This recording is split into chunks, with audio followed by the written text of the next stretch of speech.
Hey, today we are going to talk about the number e and compute the derivative of the very important exponential function e to the x. Here we have the graphs of a handful of exponential functions. For example, in red there we have 3 to the x. The 3 is called the base of the exponential function. And I've just shown a few of them, but there are plenty more. And in fact, there's a continuum of exponential functions. In other words, I've shown you the graph of 1.25 to the x, but there's a 1.26 to the x, and a 1.26753 to the x, etc. And so just a continuum of exponential functions with different bases.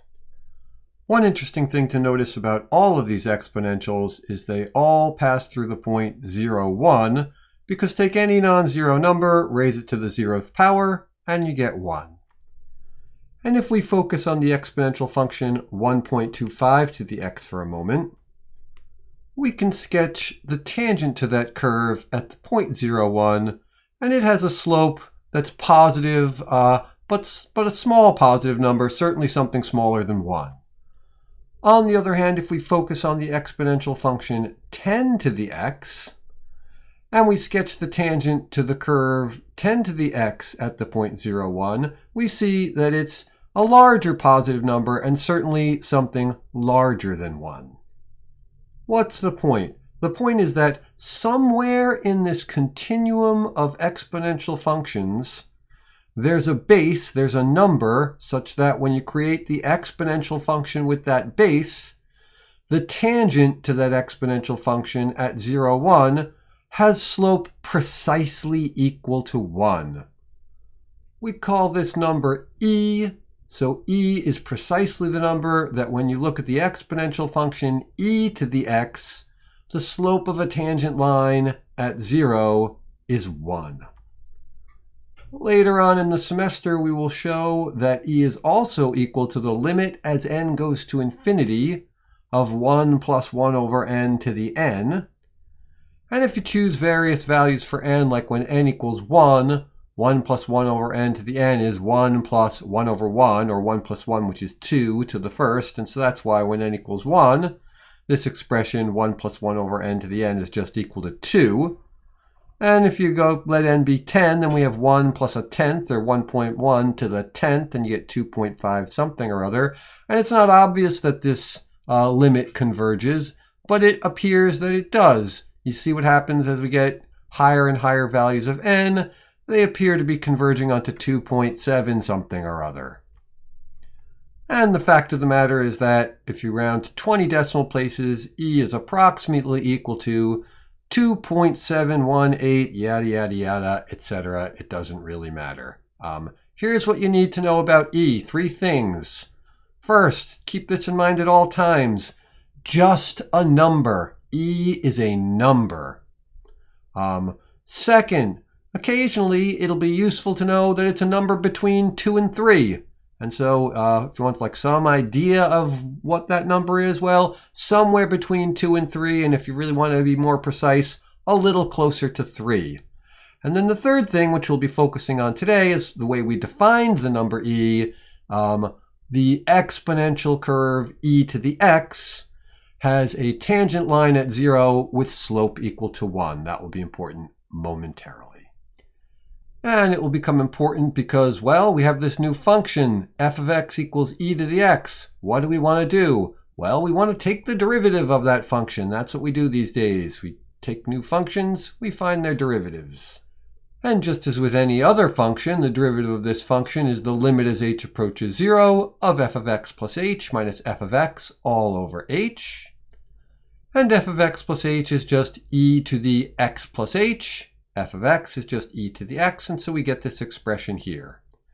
In order to simplify it a little bit, we have to remember our properties of exponents. In particular, e to the x plus h is e to the x times e to the h.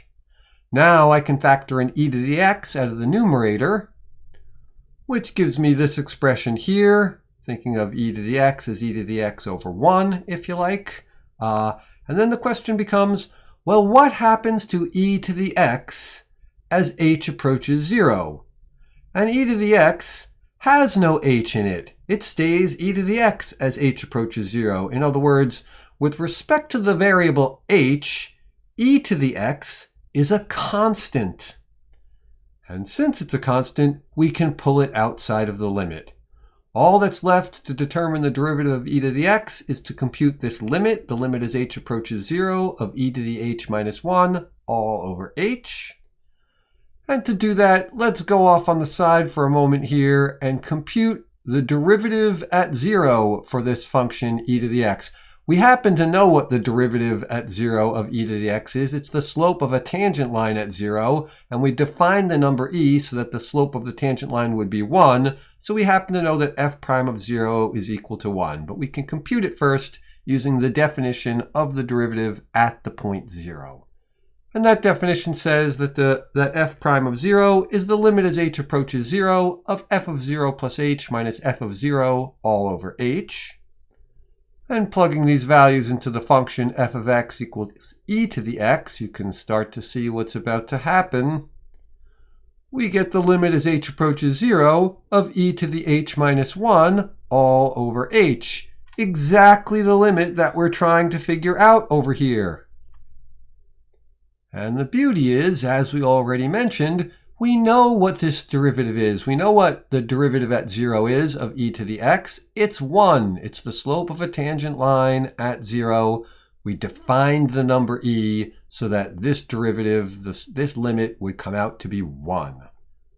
And plugging that into our computation of the derivative of e to the x, we find the beautiful result that the derivative of the function e to the x is just the function e to the x. Every calculus student's favorite function. This function is its own derivative. You gotta love it.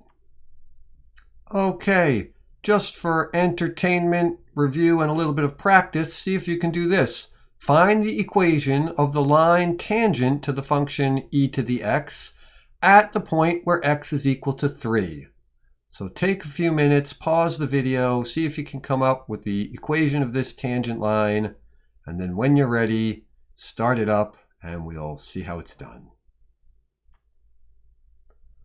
We know that the derivative of the function e to the x is the function e to the x. So the derivative evaluated at 3, which gives us the slope of the tangent line at 3, is just e cubed.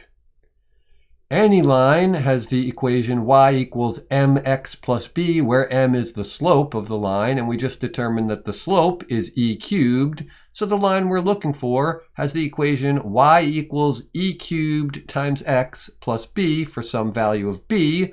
All that's left is to solve for b. We have the value of x, that's 3. We have to figure out what the value of y is. That's what the function tells us.